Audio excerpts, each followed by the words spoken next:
ఇట్లా ఇట్లా ఇవన్నీ ఇవన్నీ చూస్తూ ఉంటే నవ్వు వస్తుంది. ఇక్కడనే ఇంకో వాడుతున్నది, ఫ్రీగా ఏది రాదు గురువు అట, మంచం ఎక్కాలంటే లంచం ఇవ్వాల్సిందే, రోజుకు 5,000 ఇస్తేనే కాపురం చేస్తా, బలవంతంగా ముట్టుకుంటే సూసైడ్ చేసుకుంటా, 2 ఏళ్ళుగా భర్తను వేధిస్తున్న భార్య, పోలీసులకు ఫిర్యాదు చేసిన భర్త. ఈ వార్తలు చూస్తే ఇంకా కామెడీగా అనిపిస్తున్నాయి.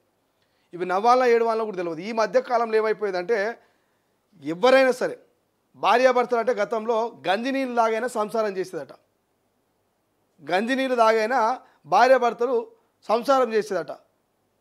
గతిలేని సంసారమైన చేయొచ్చు కానీ శృతిగలవని సంసారం చేయలేమనేటువంటి ఒక ముచ్చట చెప్పేది వెనకటికి. గతిలేని సంసారం అంటే ఇంట్లో కుండాషాట లేకున్నా సరే ఎట్నో అట్లా సంసారం చేయొచ్చు, కానీ శృతిగలవని సంసారం చేయలేము. శృతిగలవని సంసారం అంటే భార్యాభర్తలు ఇద్దరు కలిసి లేకపోతే ఆ సంసారం అనేది కంటిన్యూ కాదు, అది కంటిన్యూ చేయలేమని చెప్పేటోళ్ళు. సో ఇక్కడ చూస్తే మంచం ఎక్కాలంటే లంచం ఇవ్వాల్సిందట, కట్టుకున్న భార్యకు లంచం ఇస్తే కానీ మంచం ఎక్కనికే అవకాశం లేదట. ఇప్పుడు ఎట్లా అయిపోయిందంటే మొత్తం సాఫ్ట్వేర్ కొలువులయ్యాయి, నెలకు 1,50,000 సంపాదిస్తున్నాడు.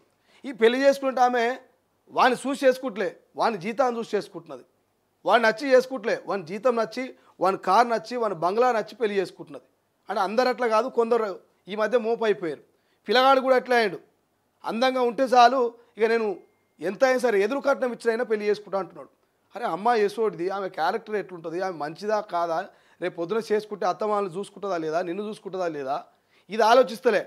అందంగా మెరుస్తున్నదా లేదా అద్దం లెక్క, ఇక అద్దం ఈ రెండు చూసుకుంటే అదే అద్దం పగిలి బాడీలో గుచ్చుకొని ప్రాణాలు తీస్తున్నది. ఇలా అందంగా ఉన్నదాన్ని పెళ్లి చేసుకుంటే అదే అందము అద్దం ముక్కై పాప మనోని రోజు గుచ్చుతున్నదట, లంచం ఇస్తే కానీ మంచం మీదకి ఎక్కువద్దని. సో ఇంత దారుణాలు చూస్తూ ఉంటే బాధ అనిపిస్తుంది. బలవంతంగా ముట్టుకుంటే సూసైడ్ చేసుకుంటారని బెదిరిస్తుందట. అంటే రోజు రోజుకు ఇట్లా పెరిగిపోతున్నాయి.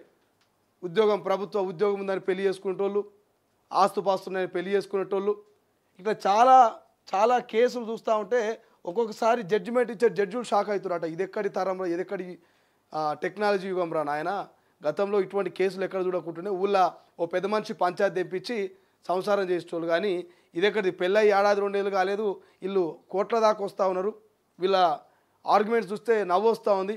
ఒక ఆమెనేమో పట్టు చీర కొనియలేదని చెప్పి విడాకులు అడిగింది, ఇంకొక ఆయనేమో అత్తగారు బండి పెట్టలేదని, ఇంకొకరు పిల్లలు వద్దన్నారని, ఇంకో ఆమె వంట చేయలేదని చెప్పి, ఇట్లా చిన్న చిన్న కారణాలకే సూసైడ్లు, ఇట్లా బ్లాక్మెయిల్. సో ఈ వార్త చూసైనాక కొంత బుద్ధి తెచ్చుకుంటారు కొంతమంది అని అనుకుంటున్నా. చూద్దాం ఏం జరుగుతుంది అనేది. రైట్.